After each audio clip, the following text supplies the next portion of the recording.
Hello बच्चों, welcome to my YouTube channel. मैं Gopal sir एक बार फिर से आप सभी बच्चों का स्वागत करता हूं अपने गोपाल सर क्लासेस के एक नए वीडियो लेक्चर में। आज हम देख रहे हैं क्लास 11 फिजिक्स, और क्लास 11 फिजिक्स में अभी हम जो चैप्टर आप सभी बच्चों को पढ़ा रहे थे उस चैप्टर का नाम है सदिश विश्लेषण। थोड़ा सा लेट हो गया वीडियो कुछ कारणों से, फिर से एक बार मैं आ गया हूं आप सभी के बीच में। अब हमारी क्लासेस रेगुलर चलती रहेगी, आपको डेली 1 वीडियो मैं अपलोड करने की पूरी कोशिश करूंगा। आप भी जैसे जैसे हमारे क्लासेस होते जाते हैं वैसे वैसे अपनी स्टडी कंटिन्यू करते जाएंगे। तो ओके, तो चलिए आज देखते हैं आज का जो हमारा क्लास है वो है सदिश विश्लेषण का लेक्चर नंबर 4। और आज मैं आपको बताने वाला हूं कि दो सदिशों का अदिश गुणनफल किस प्रकार से किया जाता है। ठीक है, तो आज के क्लास का टॉपिक है स्केलर प्रोडक्ट, और इसी को बोला जाता है dot product of two vectors. हम आपको दो सदिशों के अदिश गुणनफल करने का तरीका बताएंगे, कुछ एग्जांपल्स बताएंगे, और उनसे रिलेटेड बहुत सारे जो टर्म्स हैं वो सारे के सारे टर्म्स आज करवाने वाले हैं। तो चलिए तैयार हो जाइए आज के क्लास के लिए। फिर से एक बार सभी बच्चों से रिक्वेस्ट है, जिन बच्चों ने अभी तक हमारे चैनल को सब्सक्राइब नहीं किया है, आप सभी चैनल सब्सक्राइब करेंगे, क्योंकि हम अपने चैनल के माध्यम से आपको बहुत ही अच्छी बेटर फिजिक्स की क्लासेस देने वाले हैं। भविष्य में आपको और भी अच्छी क्लासेस मिलेगी। क्लास 11 के बाद क्लास 12 में या कोई भी कॉम्पिटिटिव एग्जाम के लिए देखेंगे तो बहुत सारे वीडियोस अपलोड होने वाले हैं गोपाल सर क्लासेस में। तो हमारे चैनल के साथ बने रहिए सभी बच्चे, और देखते जाएंगे जो जो टॉपिक्स हम कराते जाते हैं आप सभी को। ओके, तो चलिए अब ज्यादा बात करते ना हुए, बहुत ही छोटा टॉपिक है, बहुत ही अच्छा टॉपिक है और समझने वाला टॉपिक है। ये जो टॉपिक है बेटा, दो सदिशों का अदिश गुणनफल, आपको फिजिक्स में क्लास 11 में तो यूज हो ही रहा है, साथ ही साथ आपकी क्लास 11 की क्लास 12 के जो मैथ्स का एनसीईआरटी का जो मैथ्स का कोर्स है, सिलेबस है, उसमें भी शामिल है ये चैप्टर्स। तो ये बहुत ही महत्वपूर्ण हो जाता है, आपको सीखना होगा किस प्रकार से दो सदिशों का अदिश गुणनफल किया जाता है। इसी को डॉट प्रोडक्ट बोलते हैं, या फिर बोला जाता है बेटा ये जो डॉट प्रोडक्ट बोलते हैं, ठीक है, या स्केलर प्रोडक्ट बोला जाता है। तो आज का जो हमारा काम है वो है डॉट प्रोडक्ट और स्केलर प्रोडक्ट। तो चलिए हेडिंग डालते हैं बेटा, हमको क्या करना है, स्केलर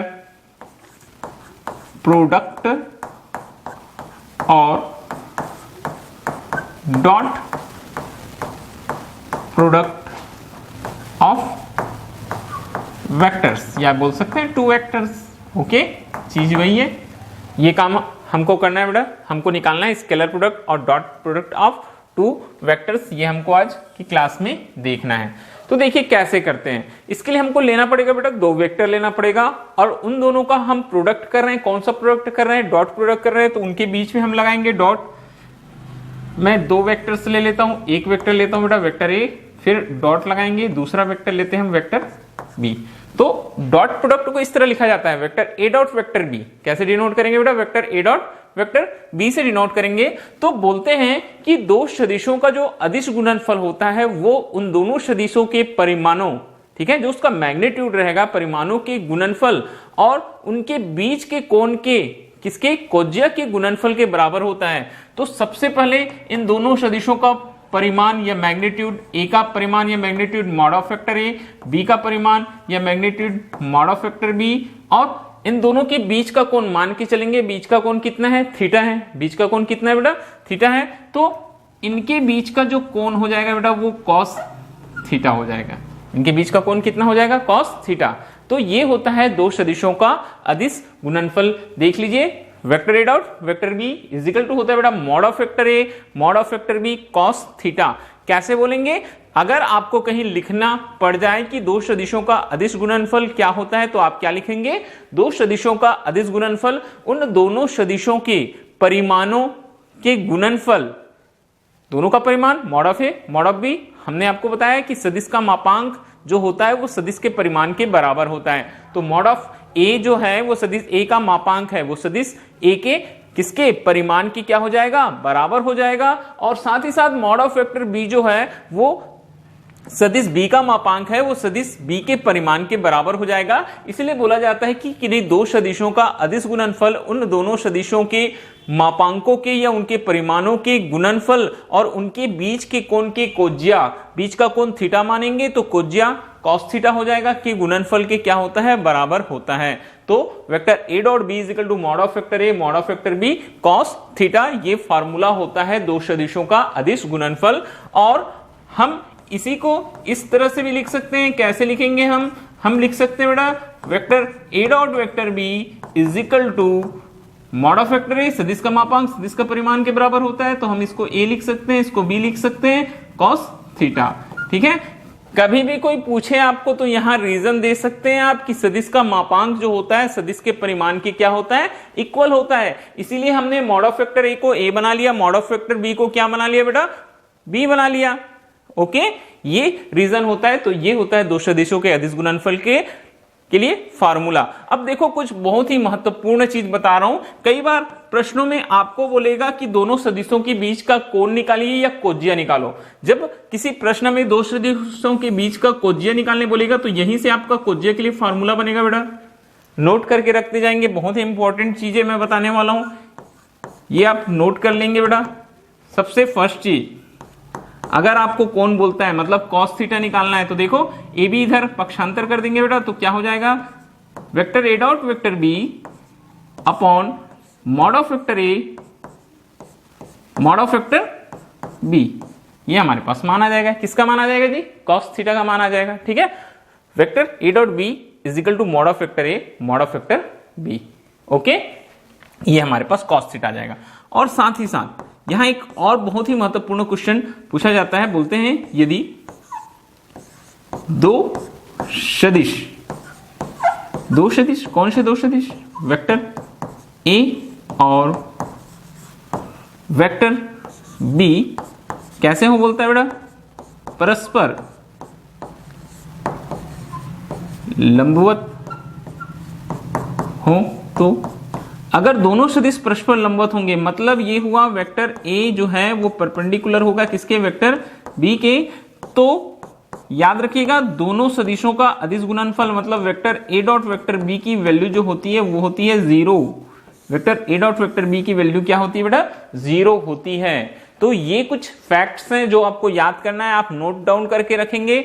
सबसे पहले बात करते हैं दो सदिशों के मध्य कोण की या दो सदिशों का जो कोज्या होता है, दोनों के बीच का कोण का जो कोज्या मतलब कोसाइन होता है बेटा cos थीटा। हमने कुछ नहीं किया, बस mod of vector a mod of vector b को दूसरे पक्ष में पक्षांतर कर दिया, क्रॉस मल्टीप्लिकेशन करा दिया, तो vector a dot b upon हो गया mod of vector a mod of vector b। अब बात किए यदि दो सदिश वेक्टर a वेक्टर b परस्पर क्या हो बोलता है, लंबवत हो, तो क्या होता है vector a perpendicular vector b, तो दोनों का जो डॉट प्रोडक्ट होता है, दोनों का जो अदिश गुणनफल होता है उसका मान होता है 0। ओके, तो ये कुछ चीजें थी बहुत ही महत्वपूर्ण जो आपको जाननी जरूरी थी बेटा। इनके अलावा एक और बहुत ही महत्वपूर्ण चीज मैं आप सभी को बताने वाला हूं जो आपको दो सदिशों के अदिश गुणनफल करने के लिए बहुत ही जरूरी होता है। तो चलिए बहुत ही ध्यान से देखेंगे, हम करने वाले हैं 3 विमाओं में दो सदिशों का अदिश गुणनफल। मैं यहां हेडिंग डाल देता हूं, 3 विमाओं में दो सदिशों का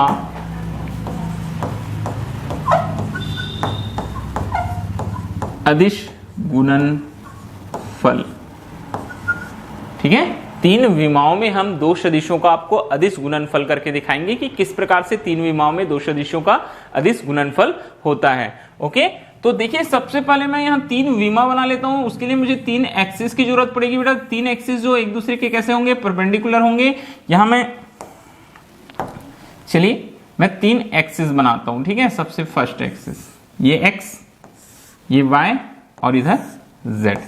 ये तीनों के तीनों जो एक्सिस है बेटा एक दूसरे के कैसे हैं, परपेंडिकुलर है। ठीक है, ये हमारा पहला एक्सिस हम नाम दे देते हैं बेटा x एक्सिस, दूसरा एक्सिस हम नाम देते हैं y एक्सिस और तीसरा एक्सिस को हम क्या नाम देते हैं बेटा, z एक्सिस। मैंने 3 एक्सिस बना लिया, x y और z, तीनों एक दूसरे के क्या है, परपेंडिकुलर है बेटा। ये जो z एक्सिस है कुछ इस तरह से आएगा बेटा। क्या है, आप बोर्ड पर बना रहे हैं, बोर्ड क्या है 2D है, 2 डायमेंशनल बोर्ड जो है वो समतल है, प्लेन है बेटा, प्लेन है, तो प्लेन में हमको तीसरी विमा दिखाते नहीं बनता है। तो ये एक्स वाई आप कुछ इस तरीके से अगर आप कॉपी में बनाएंगे तो पेन को यहां रख लेना, ये जो ओरिजिन है ऊपर आप पेन रखना बेटा अपना, ये बाहर की ओर परपेंडिकुलर डायरेक्शन में निकलता हुआ आपको दिखाई देगा। तीसरा तो याद रखना ये तीनों की तीनों जो एक्सिस होते हैं, तीनों एक्सिस एक दूसरे के साथ कैसे होते हैं, परपेंडिकुलर 90 डिग्री बनाते हुए होते हैं। ठीक है, तो चलिए अब हम 3 एक्सिस बना लिए, तीनों एक्सिस पर हम एक एक इकाई सदिश लेंगे। इकाई सदिश हमने बता दिया है,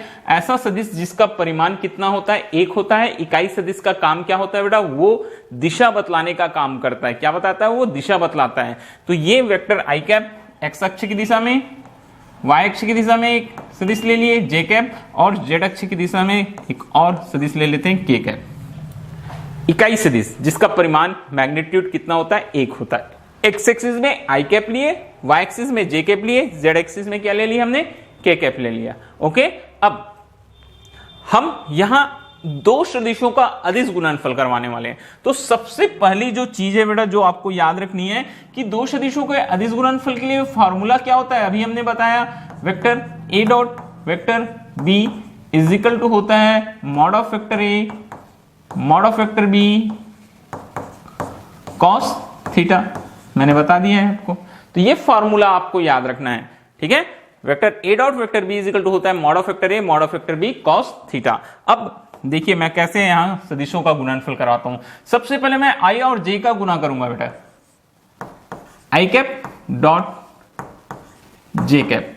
तो mod of I cap mod of J cap cos, देखिए आई और जे के बीच कितना एंगल क्रिएट हो रहा है, आई और जे के बीच में यहां theta is equal to value आएगा बेटा 90 डिग्री, क्योंकि एक्स अक्ष और वाई अक्ष एक दूसरे के कैसे हैं, लंबवत है। मैंने बताया था कि सभी जो एक्सिस हैं वो एक दूसरे के कैसे हैं, परपेंडिकुलर हैं, इसलिए एक्स और वाई के बीच में जो एंगल क्रिएट हो रहा है वो 90 डिग्री, मतलब आई कैप और जे कैप के मध्य बनने वाला जो कोण है वो 90 डिग्री का होगा। ओके बच्चा पार्टी, अब आगे हम देखते हैं कि क्या होगा, समझ में आ रहा है, फिर से सुनिएगा। Vector I cap dot J cap निकाल रहे हैं, mod of vector I mod of vector J, A के प्लेस में आई कैप है, बी के प्लेस में जे कैप है, तो mod of vector I mod of vector J cos theta, theta के प्लेस में क्या रखेंगे हम, 90 डिग्री, ये कॉस 90 हो गया बेटा।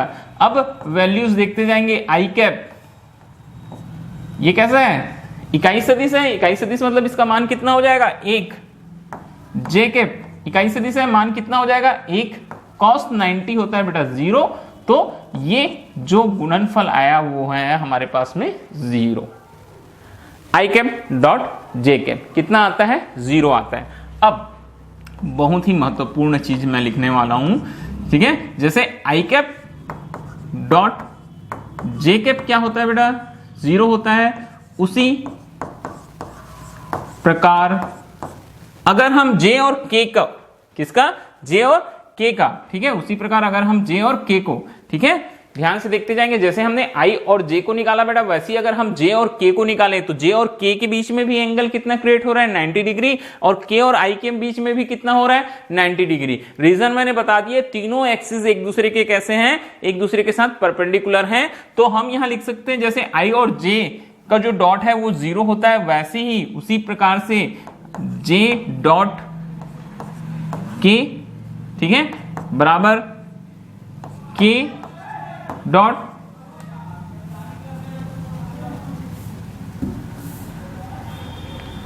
वेक्टर के डॉट वेक्टर आई भी कितना होगा बेटा, 0 होगा। ठीक है, I dot J 0, J dot के 0, के डॉट आई 0, रीजन सेम है, तीनों एक दूसरे के क्या होते हैं, परपेंडिकुलर होते हैं। आप इस तरह से निकाल कर देख सकते हैं जैसे हमने आई और जे के लिए निकाला। फिर से एक बार समझिएगा आप सभी बच्चे, vector I dot vector J dot mod of vector I mod of vector J cos 90, angle 90 create हो रहा था। मॉड ऑफ वेक्टर आई कितना मान होगा, 1 होगा, मॉड ऑफ वेक्टर जे मान 1 होगा बेटा, कॉस 90 का मान होता है 0, तो 1 इंटू 1 इंटू 0 हो गया 0। जैसे आई डॉट जे 0 होता है वैसे जे डॉट के और वेक्टर के कैप डॉट आई कैप भी क्या हो जाएगा, 0 हो जाएगा। ठीक है, अब आगे, ठीक है, अब हम यहां एक और आपको, अब मैं आई और आई का मल्टीप्लिकेशन सिखाता हूं।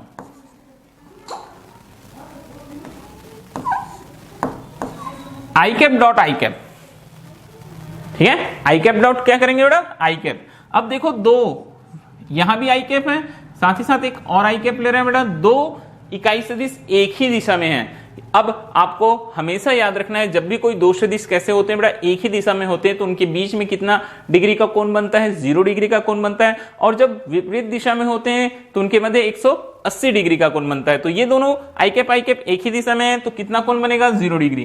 तो हम इसको क्या लिखेंगे बेटा, mod of I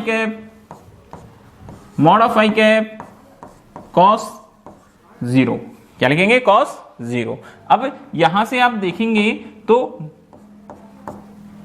mod of I cap 1 हो जाएगा, फिर से मॉड ऑफ आई कैप 1 हो जाएगा, cos 0 भी कितना हो जाएगा बेटा, 1 हो जाएगा। तो ये वैल्यू 1 इंटू 1 इंटू 1 हो गया। तो इस तरीके से हमको समझ में आ रहा है कि आई कैप का स्क्वायर की वैल्यू कितनी हो रही है, 1 हो रही है। मैंने बोला कि जब भी दो सदिश एक ही दिशा में होते हैं तो उनके मध्य बनने वाला कोण कितना होता है बेटा, 0 डिग्री होता है। तो हमने vector I cap dot vector I cap ले रहे हैं, तो mod of vector I cap cos theta के प्लेस में 0 डिग्री आ गया। आई कैप इकाई सदिश है तो मॉड ऑफ आई कैप क्या हो जाएगा, 1 हो जाएगा। मॉड ऑफ आई कैप कितना हो जाएगा, 1 हो जाएगा। cos 0 भी 1 हो गया तो मल्टीप्लिकेशन कितना हो गया यहाँ, 1। तो आई कैप का स्क्वायर इज इक्वल टू 1, ठीक है। उसी प्रकार सेम उसी तरीके से जे कैप का स्क्वायर और के कैप का स्क्वायर अगर हम निकालेंगे तो उसकी भी वैल्यू क्या आ जाएगी बेटा, 1 आ जाएगी। यहां अब आपको याद रखना है कि आई कैप का स्क्वायर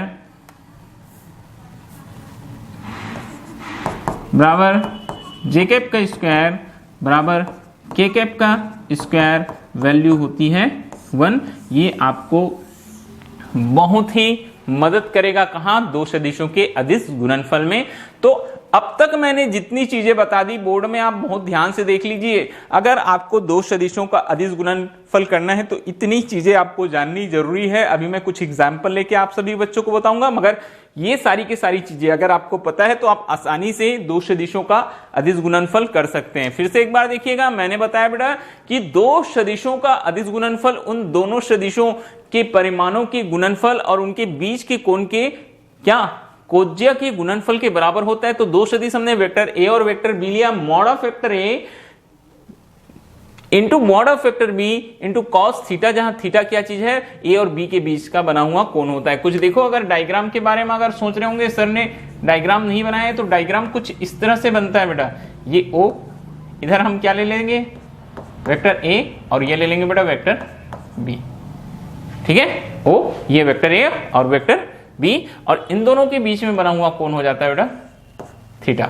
इन दोनों के बीच में बना हुआ कोण कितना हो जाता है, थीटा हो जाता है। तो ये mod of vector A mod of vector B dot vector mod of vector A mod of vector B cos theta, या इसी को वेक्टर ए डॉट बी को हम लिख सकते हैं ए बी कॉस थीटा।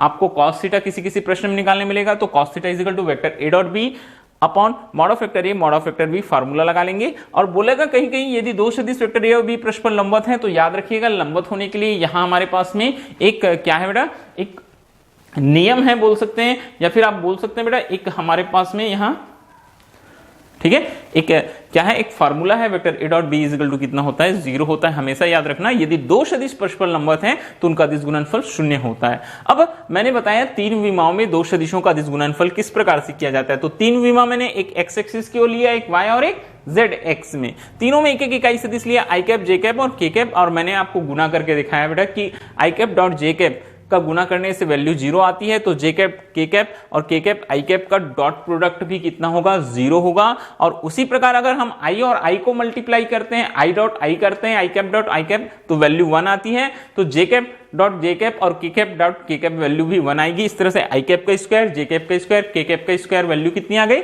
1 आ गई। बहुत ही सिंपल है। ओके, तो चलिए इतना चीज आप याद रखेंगे, तब आपका सदिशों का अदिश गुणनफल बहुत ही अच्छे से बनने वाला है। आगे हम कुछ आपको अब एग्जाम्पल से बताते हैं बेटा। मैं यहां कुछ एग्जाम्पल्स लेके चलूंगा। देखिए सबसे जो पहला हमारे पास में यहां हम एक एग्जाम्पल ले रहे हैं दो सदिशों का अदिश गुणनफल करने के लिए। तो vector A is equal to है I cap minus 2j cap plus K cap, ठीक है। Vector A is equal to बेटा I cap minus 2j cap plus K cap और हमको दिया है vector B is equal to, vector B की value क्या दी गई है बेटा, 2i cap plus J cap minus K cap, minus क्या दे दिया गया है, के कैप, ये वैल्यू हमको दी हुई है। अब बोलता है आप यहां vector A dot vector B निकालिए। तो देखो वेक्टर ए डॉट बी निकालने के लिए दोनों सदिशों को लिख लेंगे, I cap minus 2j cap plus K cap और 2i cap plus J cap minus K cap. अब दो सदिशों का अदिश गुणनफल है, बहुत ही सामान्य नियम है जो हम अदिशों के लिए यूज करते हैं, वही नियम यहां भी लगाना है बेटा। क्या करेंगे, देखिए जो पहला पद है, ठीक है, जो पहला सदिश है उसमें हमारे पास 3 पद हैं i, j और k। वैसे ही जो दूसरा सदिश वेक्टर b है वहां भी हमारे पास में 3 पद है बेटा, i, j और k वाला। तो सबसे पहले हम i कैप का गुना करेंगे। i कैप का गुना कहां करेंगे आप, किसमें करेंगे, 2i कैप में, फिर j कैप में, फिर k कैप में। तो चलिए गुना करना स्टार्ट करते हैं बेटा। हम गुना करना स्टार्ट करते हैं vector a dot vector b। ध्यान से देखते जाएंगे ना, मैं बहुत इंपॉर्टेंट चीज बता रहा हूं। i का गुना मैं करूंगा, i कैप का गुना करूंगा कहां बेटा, 2j कैप में, ठीक है, फिर प्लस का चिन्ह लगाऊंगा। और i कैप का फिर से मैं गुना कहां करूंगा, 1 मिनट रुकिएगा, ठीक है, i कैप का गुना हुआ बेटा किसमें, 2i कैप में, फिर i कैप इंटू हो जाएगा बेटा j कैप, फिर माइनस हो जाएगा i cap into minus k cap. अब यहां देखिए मैंने केवल फर्स्ट टर्म का भी गुना किया, मैंने अभी आगे नहीं बढ़ाया गुना को, केवल फर्स्ट टर्म का। i का गुना मैंने कहां किया बेटा, ये i कैप का गुना मैंने 2i कैप पर किया, फिर i कैप का गुना मैंने j कैप के साथ किया, फिर i कैप का गुना मैंने k कैप के साथ किया। तो यहां एक महत्वपूर्ण चीज बता रहा हूं, ये जो दोनों टर्म्स हैं ये i क्रॉस j गुना हो रहा है i का j के साथ में, और i का गुना हो रहा है किसके साथ बेटा, k के साथ में। तो अभी हमने थोड़ा देर पहले बताया कि जब i डॉट j निकालेंगे, हम क्या निकालेंगे बेटा, जब हम i डॉट j निकालेंगे, उन दोनों का डॉट प्रोडक्ट निकालेंगे, तो उसका डॉट प्रोडक्ट क्या होता है, 0 होता है। कितना होता है, 0 होता है। वैसे ही सॉरी, यहां मेरे को डॉट के रूप में लिखना चाहिए था ना, 1 मिनट, फिर से ये ऐसे कुछ,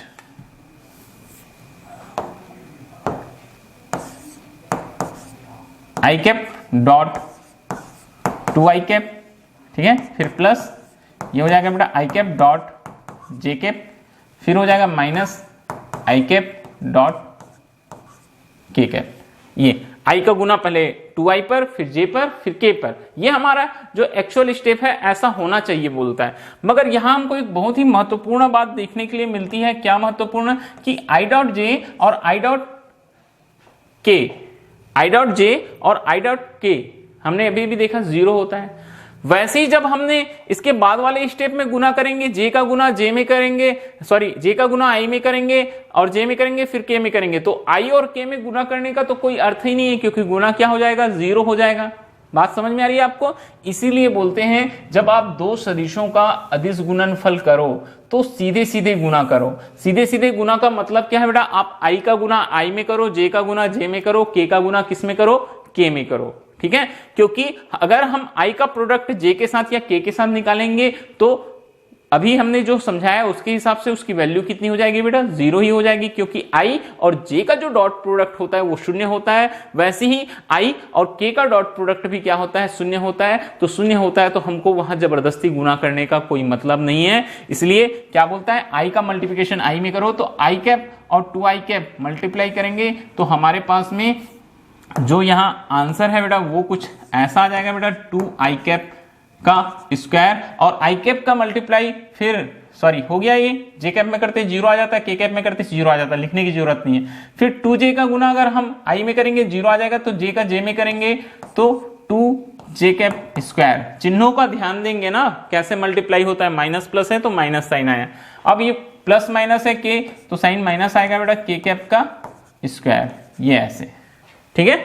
अब यहां बात क्लियर है सभी बच्चों को?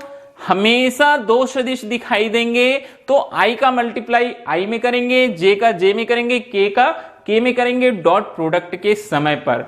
तो i cap 2i cap 2i cap का square minus 2j cap, j cap minus 2j cap का square, k cap minus k cap minus k cap का स्क्वायर। ये हो गया हमारा मल्टीप्लिकेशन यहां। ओके,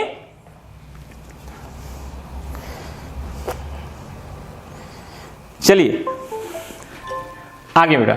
एक अभी हमने देखा जबकि क्या होता है, आई कैप का स्क्वायर बराबर जे कैप का स्क्वायर बराबर के कैप का स्क्वायर क्या होता है बेटा, 1 होता है। तो ये जो अब हम मल्टीप्लाई कर रहे हैं vector A dot vector B is equal to हमारे पास आ जाएगा 2 इंटू 1 माइनस 2 इंटू 1 माइनस 1, ये हमारे पास आ जाएगा। तो 2 1 कम 2, 2 1 कम 2 और ये ऋण 1 क्या हो गया बेटा, ये 2 ऋण 2 ऋण 1, तो 2 ऋण 3 बराबर ऋण 1, ये vector A dot vector B की वैल्यू आ गई। तो ये हमको इस तरह से एक और चीज दिखाई दे रहा है कि दो सदिशों का जो अदिश गुणनफल होता है वो एक अदिश राशि होती है। दो सदिशों का अदिश गुणनफल कैसी राशि होती है, एक अदिश राशि होती है। Vector A dot B is equal to आ जाता है बेटा -1। ओके, तो इस तरीके से आपको दो सदिशों का अदिश गुणनफल करना है। ठीक है, अभी हम कुछ और क्वेश्चंस करेंगे, आपको पूरा चीज क्लियर हो जाएगा बेटा कि हमको क्या क्या चीजें लेना है, किस प्रकार से हमको क्वेश्चन सॉल्व करना है। चलिए हम एक दो क्वेश्चन और लेके चलते हैं बेटा। एक क्वेश्चन में आपको कोण वाला बताता हूं कि दो सदिशों के बीच में कोण कैसे ज्ञात किया जाता है। ठीक है, चलिए हम नेक्स्ट पेज में चलते हैं। अब देखिए हमारे पास में यहाँ दो सदिश हैं। ठीक है, दो सदिश हैं, एक सदिश दिया vector I cap, vector A is equal to I cap plus J cap plus K cap, और दूसरा सदिश दिया बेटा vector B is equal to -2 I cap -2 J cap -2 K cap. ये हमको, ठीक है, ये हमको दो सदिश दिए गए वेक्टर ए और वेक्टर बी। अब हमको इन दोनों के बीच का कोण निकालना है। इन दोनों के बीच का क्या निकालना है बेटा, हमको कोण निकालना है, इनके मध्य कोण निकालना है। तो देखो अब इनके बीच का कोण निकालना है, तो कोण निकालने के लिए मैंने आपको बताया है, कोण निकालना मतलब क्या निकालेंगे बेटा, आप कॉस थीटा निकालेंगे। क्या निकालेंगे आप, कॉस थीटा निकालेंगे। कॉस थीटा निकालने के लिए हमारे पास फॉर्मूला है vector A dot vector B is equal to upon mod of vector A mod of vector B, ये आपको फाइंड करनी पड़ेगी। ठीक है, ये आप करेंगे बेटा cos theta vector A dot vector B mod of vector A mod of vector B, ये आप फाइंड करेंगे, तब आपको कॉस थीटा की वैल्यू मिलेगी। तो चलिए हम एक एक करके देखते जाते हैं। यहां फिर से बेटा एक बार जिनको कुछ डाउट होगा दो सदिशों का अदिश गुणनफल, मैं फिर से एक बार करने जा रहा हूं। इन दोनों सदिशों का अदिश गुणनफल vector A dot vector B ये होता है हमारे पास में। देखिए पहला सदिश दिया बेटा I cap plus J cap plus K cap, ये दिया -2 I cap -2 J cap -2 K cap. Okay, ये अब आई कैप का गुना आई कैप में करेंगे, आई cap -2 I cap -2 I cap whole square, J cap का जे कैप में करेंगे -2 जे कैप स्क्वायर, के कैप -2 के कैप में करेंगे -2 के कैप का स्क्वायर। ये अब जबकि आपको मालूम है बेटा कि क्या हो जाता है, आई कैप स्क्वायर 1 होता है, 2 इंटू 1 2 इंटू 1 माइनस 2 इंटू 1, ये ठीक है। यहां आप रीजन चाहें तो आप लिख सकते हैं, जबकि हमको पता है कि आई कैप, ठीक है, क्या होगा बेटा रीजन, जबकि हमको पता है कि आई कैप का स्क्वायर जे कैप का स्क्वायर के कैप का स्क्वायर इज इक्वल टू क्या होता है, 1 होता है। ये आप रीजन शो कर सकते हैं। आगे ये हो गया बेटा -2 और -2 इज इक्वल टू -6, क्या आ गया -6। ये हमारे पास वेक्टर ए डॉट बी का मान आ गया। ठीक है, अब हम आपको सिखा रहे हैं मॉड ऑफ वेक्टर ए निकालना। कैसे आप मॉड ऑफ वेक्टर ए निकालेंगे, तो मॉड ऑफ वेक्टर ए निकालने के लिए, ठीक है, क्या निकालना है हमको, मॉड ऑफ वेक्टर ए की वैल्यू निकालनी है। तो मॉड ऑफ वेक्टर ए निकालने के लिए आई जे और के का होल स्क्वायर करेंगे बेटा। तो ये हो जाएगा आई कैप का whole square plus J cap का whole square plus K cap का होल स्क्वायर। तो देखो जब भी किसी भी सदिश का आपको मापांक निकालना रहेगा तो सदिश में जो भी क्वांटिटी आपको दिखाई देगी आई, जे और के, उनका होल स्क्वायर करके आपस में ऐड कर देना।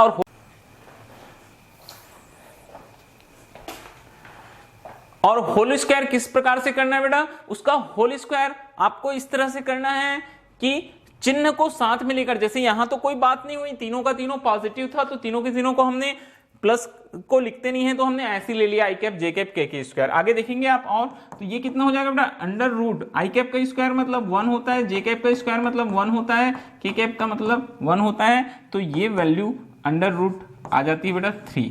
क्या आ जाती है हमारे पास में, अंडर रूट 3, ये वैल्यू हमारे पास आ गई मॉड ऑफ ए। वैसे ही हम यहां निकालेंगे बेटा मॉड ऑफ फैक्टर बी। तो देखो मॉड ऑफ फैक्टर बी में अब ध्यान से देखना, वहां 2i है, 2j है और 2k है, तो क्या हो जाएगा ये माइनस 2i कैप पूरे का होल स्क्वायर। ठीक है, आगे बेटा धन का चिन्ह लगाएंगे, माइनस 2j कैप पूरे का होल स्क्वायर, फिर प्लस का चिन्ह लगाएंगे, माइनस 2k कैप पूरे का होल स्क्वायर, इस तरह से। तो ये हमारे पास आ जाएगा 2i कैप का whole square 4i cap square plus 4j cap square plus 4k cap square. ठीक है, ये हो जाएगा हमारे पास में। अब देखेंगे 1 होता है तो 4 इंटू 1 4 हो जाएगा, प्लस ये भी 4 हो जाएगा, ये भी क्या हो जाएगा बेटा 4 हो जाएगा, तो ये 4 4 8 4 3 12, ये अंडर रूट आ गया बेटा 12। ठीक है, mod of vector A root 3 आया था, mod of vector B root 12 आ गया। अब सिंपल सी बात है, कॉस थीटा हमारे पास सूत्र है बेटा, हम सूत्र में मान रखेंगे cos theta. Vector A dot B कितना आया था, -6, ये -6। ठीक है, ये हमारे पास -6। अब mod of vector A mod of vector B, ठीक है, mod of vector A mod of vector B. तो मॉड ऑफ फैक्टर ए कितना है हमारे पास में, मॉड ऑफ फैक्टर ए आया हमारे पास में रूट 3 और मॉड ऑफ फैक्टर बी आया बेटा रूट 12। तो cos theta is equal to -6 upon under root multiply कर दो, 12 3 जा 36। ठीक है, ये आ जाएगा बेटा -6 अंडर रूट 36, 6 हो जाएगा, 6 कैंसिल हो जाएगा बेटा -1।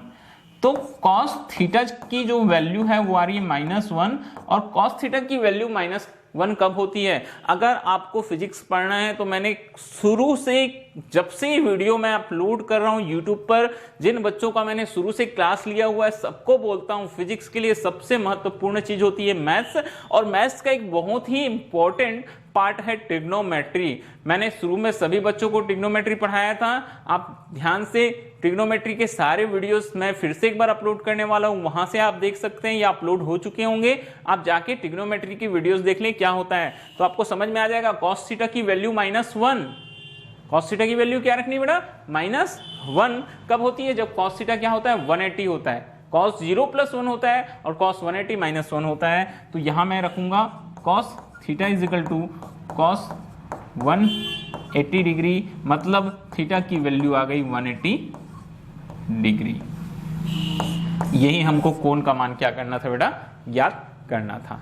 तो याद रखेंगे, जब भी आपको दो सदिशों के मध्य कोण या कोज्या निकालने बोला जाएगा तो सबसे पहले दोनों सदिशों का अदिश गुणनफल करके वेक्टर ए डॉट बी निकालेंगे, फिर मॉड ऑफ वेक्टर ए निकालेंगे, फिर मॉड ऑफ वेक्टर बी निकालेंगे, तरीका हमने बता दिया है। फिर cos theta is equal to vector A dot vector B upon mod of vector A into mod of vector B, इस फॉर्मूले में मान रख के आप कॉस थीटा की वैल्यू या थीटा की वैल्यू निकाल सकते हैं। ओके, तो एक ये क्वेश्चन याद रखना, और साथ ही साथ चलिए एक और बहुत ही महत्वपूर्ण क्वेश्चन जो बार बार परीक्षा में अक्सर पूछा जाता है, वो क्वेश्चन मैं आप सभी बच्चों को करा रहा हूं। ठीक है, यहां देखो एक क्वेश्चन देता है, यहां जैसे लिखा है सदिश ए और सदिश बी का मान दिया है, सदिश vector A is equal to value दी गई है बेटा 2i cap plus 2j cap plus pk cap, 2i cap plus 2j cap plus pk cap. ठीक है, प्लस क्या दिया गया है pk कैप, और वेक्टर b दिया है, वेक्टर b दिया है, वेक्टर b क्या दिया है 2i cap minus j cap plus k cap. ठीक है, वेक्टर b क्या दिया बेटा 2i कैप माइनस वेक्टर जे कैप प्लस वेक्टर के कैप, ये हमको दिया गया है P, ठीक है, सॉरी दो सदिश दिया है, पहला सदिश वेक्टर ए वेक्टर बी, और यहां बोलता है बेटा कि सदिश ए और बी परस्पर लंबवत हैं तो P का मान ज्ञात कीजिए। क्वेश्चन में क्या बोलता है कि सदिश वेक्टर ए और वेक्टर बी परस्पर लंबवत हैं तो P का मान, किसका मान ज्ञात करो बोलता है बेटा, P का मान ज्ञात कीजिए। ओके, तो P का मान ज्ञात कीजिए। तो चलिए इस क्वेश्चन को हम सॉल्व करते हैं, इस क्वेश्चन को सॉल्यूशन करेंगे। तो देखो सबसे पहले हमको क्या दिया है बेटा, हमको दिया क्या गया है, वेक्टर A परपेंडिकुलर है वेक्टर B, तो लिखेंगे जबकि वेक्टर A परपेंडिकुलर है वेक्टर B, इसलिए vector A dot vector B is equal to आ जाएगा वैल्यू हमारे पास में 0। हमने बताया था अगर दो सदिश एक दूसरे के लंबवत हैं तो दोनों सदिशों का अदिश गुणनफल कितना होता है, 0 होता है। अब दोनों सदिशों का अदिश गुणनफल अगर 0 है तो चलिए हम लिखते हैं बेटा, पहला सदिश हमको क्या दिया हुआ है, 2i cap plus 2j cap plus pk cap, और दूसरा सदिश हमको दिया है 2i cap minus j cap plus k cap, equal क्या हो जाएगा बेटा 0, इक्वल क्या हो जाएगा 0। तो 2 को 2 से गुना करेंगे 4i कैप स्क्वायर, 2 को 2j को माइनस j से गुना करेंगे minus 2j cap square, pk को k से गुना करेंगे pk cap square is equal to 0। अभी तक अदिश गुणनफल करना आपको आ गया होगा, i का गुना i से 2 2 4, 2 दूनी 4, i कैप का स्क्वायर 2, वहां तो कुछ नहीं है, 2 1 कम 2, j का गुना j से j कैप का स्क्वायर, प्लस माइनस था माइनस साइन आया, p और k कैप था p कैप का स्क्वायर। अब i कैप का मान 1 होता है बेटा, तो 4 इंटू क्या हो जाएगा 1 इंटू 2 इंटू हो जाएगा 1 प्लस p इंटू हो जाएगा 1 बराबर 0, ठीक है। तो यहां हम लिखेंगे 4 ऋण 2 धन p बराबर 0, ठीक है, बराबर क्या लिख लेंगे बेटा 0 लिख लेंगे। तो 4 में 2 धन p बराबर 0, मतलब p की वैल्यू उधर पक्षांक कर देंगे -2 आ जाए, तो ये p की वैल्यू निकाली हमने, ठीक है। तो ऐसे प्रश्न भी बहुत ही इंपॉर्टेंट होते हैं बेटा, ठीक है, ये बहुत ही इंपॉर्टेंट क्वेश्चन होते हैं। दो सदिश आपको देगा, बोलेंगे कि दोनों सदिश परस्पर लंबवत हैं, तो कोई भी वैल्यू p दिया है उसके जगह में आपको कुछ भी m n o कुछ भी दे सकता था और बोलता कि उसकी वैल्यू आप क्या करो निकालो बोलता। तो दोनों अगर लंबवत हैं तो दोनों का अदिश गुणनफल कितना होगा 0 होगा, ये चीज आपको हमेशा याद रखनी है, ठीक है। दोनों का अदिश गुणनफल 0 हो गया, आप दोनों का डॉट निकालिए, इक्वल में 0 रखिए, जैसे डॉट करेंगे आपको वैल्यू मिल जाएगी, ठीक है। जैसे यहाँ p आ रहा था 2 प्लस p आया, p 2 को उधर पक्षांतर कर दिया, p इज इक्वल टू कितना आ गया बेटा -2 आ गया। तो इस तरीके से आप दो सदिशों का अदिश गुणनफल कर सकते हैं, और यही जो कुछ मुख्य प्रश्न है मैंने आपको बता दिया है दो सदिशों के अदिश गुणनफल में। तो इस तरह से क्वेश्चन आपको एग्जाम्स में पूछे जा सकते हैं, और इस तरह से आपको दो सदिशों का अदिश गुणनफल करना है। मैंने जैसे कि बताया आपको कि ये जो टॉपिक है आपका मैथ्स के साथ साथ और फिजिक्स के साथ साथ 11th class 12th class maths के लिए भी बहुत इंपॉर्टेंट है, तो अच्छे से करेंगे। और भी क्वेश्चन आपके बुक में मिल जाएंगे प्रैक्टिस के लिए, वो सारे के सारे क्वेश्चन आप प्रैक्टिस कीजिएगा। कोई अगर आपको प्रॉब्लम है तो अगर आपके पास में मेरा नंबर है तो आप मुझे अपने नंबर पर व्हाट्सएप में मैसेज करके पूछ सकते हैं, सर हमको ये दिक्कत है, ये क्वेश्चन हमसे सॉल्व नहीं हो रहा है। आप मेरा मोबाइल नंबर रख सकते हैं बेटा, ये मेरा मोबाइल नंबर है, मैं हर बार सभी बच्चों को अपना नंबर देता हूं, ये मेरा मोबाइल नंबर है, आप नोट करके रखिएगा 9993198819। आप मुझे व्हाट्सएप पर मैसेज कर सकते हैं। मेरा फेसबुक आईडी मैंने अपने यूट्यूब चैनल पर लगाया हुआ है, इंस्टाग्राम लगाया हुआ है, ठीक है। टेलीग्राम पर भी हमारा एक चैनल बना हुआ है, वहां भी आप हमको फॉलो कर सकते हैं उसको ज्वाइन करके, और कोई भी क्वेश्चन कोई भी डाउट पूछ सकते हैं। या अगर सबसे अच्छा तरीका ये होगा, आप यूट्यूब में जो ये वीडियो अपलोड हो रहा है वहां आप कमेंट करके पूछेंगे, ठीक है, कि आपको क्या डाउट है, क्या प्रॉब्लम है। अगर वीडियो अच्छा लगा हो तो लाइक करना ना भूलिए, जितना वीडियो लाइक करेंगे, शेयर करेंगे, सब्सक्राइब करेंगे, हम उतने ही आप सभी के लिए अच्छे अच्छे वीडियो लेकर आते जाएंगे। सभी बच्चों से मुझे एक बहुत शिकायत है, बहुत सारे बच्चे वीडियो देखते हैं मगर वीडियो देखने के बाद लाइक करना भूल जाते हैं। तो प्लीज बच्चों फिर से बोलना चाहूंगा कि वीडियो आप जरूर लाइक करें, शेयर करें। अगर आपने चैनल सब्सक्राइब नहीं किया है तो चैनल आप सब्सक्राइब करें। अब हम नेक्स्ट वीडियो लेक्चर में आपको बताएंगे कि दो सदिशों का सदिश गुणनफल किस प्रकार से किया जाता है। वो वीडियो लेक्चर आपको मिलेगा बेटा कल। ओके, तो आज के लिए इतना ही, फिर से मिलेंगे कल। Okay, bye.